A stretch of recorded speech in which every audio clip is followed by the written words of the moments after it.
जिस व्यक्ति ने 2019 चुनाव में राष्ट्रवाद के नाम पर 40 जवानों की शहादत पर जनता से वोट मांगा था, आज उनकी ये राजनीति आपको चौंका देगी।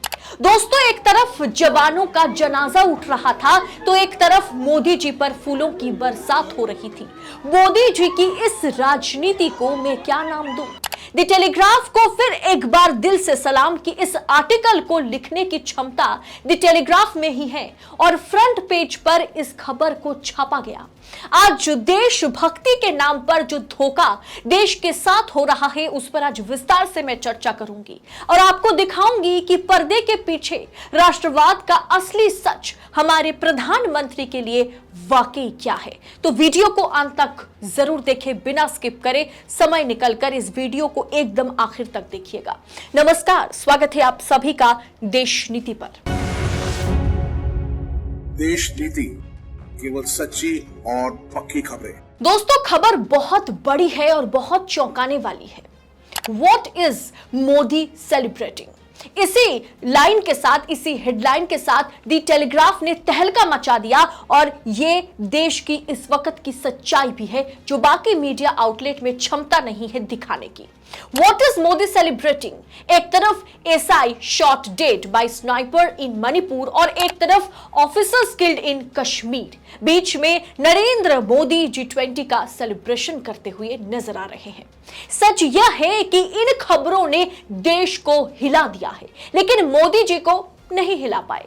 ये सारी घटनाएं एक ही दिन में होती है। मोदी जी पर सवाल उठ रहा है कि जवानों की शहादत पर मोदी जी पहुंच नहीं पाए, लेकिन बीजेपी पार्टी के हेड ऑफिस में खूब धूमधाम से मोदी जी का स्वागत हुआ है और G20 की सक्सेस पार्टी भी रखी गई है। जैसा कि अक्सर बॉलीवुड फिल्मों में सक्सेस पार्टी रखी जाती है, उसी तरह से इन राष्ट्रभक्तों को कश्मीर में आतंकी हमले में मारे गए कर्नल मनप्रीत सिंह, मेजर आशीष, डीएसपी हुमायूं भट्ट नजर नहीं आए। चलिए, सबको लगा कि आज नहीं तो कल, यानी मोदी जी कल ऐसी आतंकी हमले के लिए इतने उच्च पद पर तैनात जवानों की शहादत के लिए उनके लिए राष्ट्र को संबोधित करेंगे या कम से कम उनके घर पर तो जाएंगे। लेकिन दूसरे दिन मोदी जी निकल गए मध्य प्रदेश। अरे जनाब, चुनाव है मध्य प्रदेश में, चुनावी प्रचार तो करना ही है और मोदी जी के अलावा ये काम में कौन सबसे माहिर है। मोदी जी प्रचार का मौका नहीं छोड़ सकते। वैसे राष्ट्रवाद के लिए अभी ये टाइम नहीं है, तो मोदी जी निकल गए मध्य प्रदेश। उसके बाद वो छत्तीसगढ़ भी जाएंगे। मतलब फुल चुनावी मूड में मोदी जी नजर आ रहे हैं। दोस्तों, कश्मीर में पिछले 3 दिनों में आतंकियों के साथ एनकाउंटर में आर्मी और पुलिस के 3 बड़े अफसर शहीद हो गए। एक अन्य जवान अभी तक लापता है जब तक मैं ये खबर आपको बता रही हूं। लेकिन मोदी जी को, हमारे गृह मंत्री को कोई फर्क नहीं पड़ता और खासकर हमारे रक्षा मंत्री को भी। मोदी जी गृह मंत्री, रक्षा मंत्री भाजपा पार्टी ऑफिस में G20 की सक्सेस पार्टी करते हुए पाए गए। दूसरे दिन सुबह सुबह मध्य प्रदेश वो निकलते हैं चुनावी रैली के लिए। ये वही मोदी जी हैं जिन्होंने 2019 में जवानों की शहादत पर सबसे बड़ा चुनावी मुद्दा उसे बनाया था। लेकिन आज दोनों तरफ ये 2 तस्वीर आप देख सकते हैं कि शायद नहीं, जम्मू कश्मीर के पूर्व गवर्नर सत्यपाल मलिक ने पुलवामा को लेकर के मोदी जी पर जो आरोप लगाया था वो कहीं ना कहीं सच साबित होता हुआ दिख रहा है, हर किसी के सामने नजर आ रहा है और ये सवाल तो उठेगा ही। यकीनन इन तस्वीरों ने, इन सच्ची घटनाओं ने आज सत्यपाल मलिक के बातों को सच साबित कर दिया कि मोदी जी राष्ट्रवाद से उन्हें कोई मतलब नहीं है। दोस्तों, हमारे माननीय प्रधानमंत्री का ये ट्विटर पेज देखिए। जवानों की शहादत पर एक छोटा सा ट्वीट तक आपको यहां पर दिखाई नहीं देगा। सिर्फ मोदी जी ही नहीं, माननीय रक्षा मंत्री का ट्विटर पेज भी अगर आप देखते हैं तो एक भी ट्वीट या इस खबर पर जवानों को श्रद्धांजलि तक किसी ने नहीं दी। कोई भाजपा नेता आपको नजर नहीं आएंगे जिन्होंने इन तमाम तस्वीरों को या इस खबर को शेयर करते हुए जो शहीद हुए, जो शहादत दी जिन जवानों ने, उनके लिए एक लाइन भी उन्होंने लिखा हो। दोस्तों, यही सरकार यही मोदी जी तय करते हैं इसके बाद कि कौन राष्ट्रवादी है और कौन राष्ट्र विरोधी है।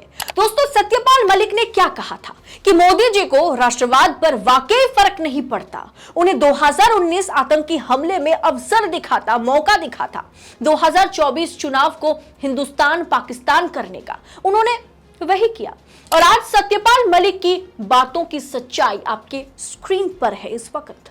और यह हाल सिर्फ जम्मू कश्मीर का नहीं है। एक तरफ जम्मू कश्मीर जल रहा है तो दूसरी तरफ मणिपुर जल रहा है। मणिपुर अभी तक शांत नहीं हुआ।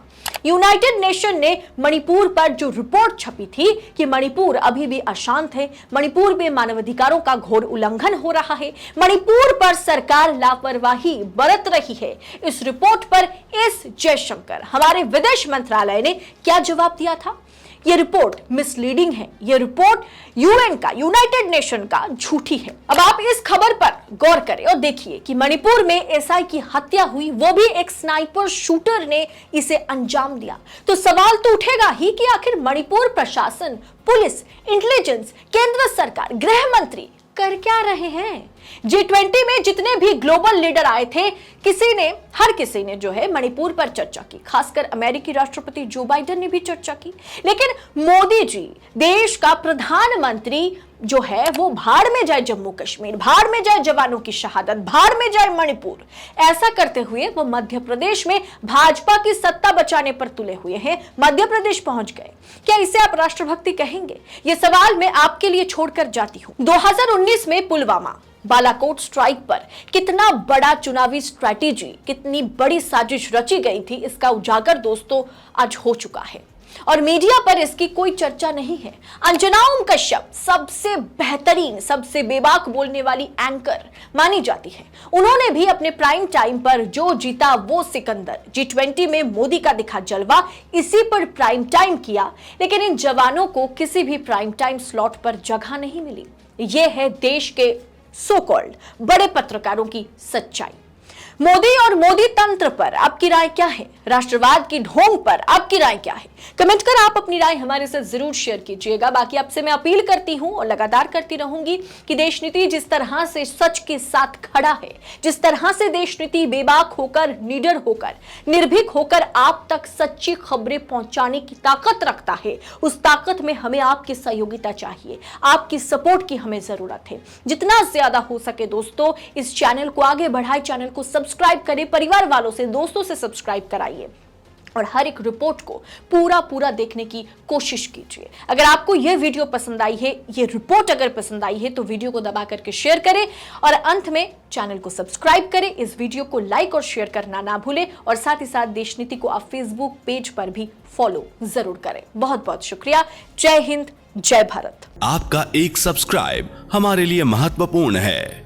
देश नीति को अभी सब्सक्राइब करें और बेल आइकन को दबाना ना भूलें।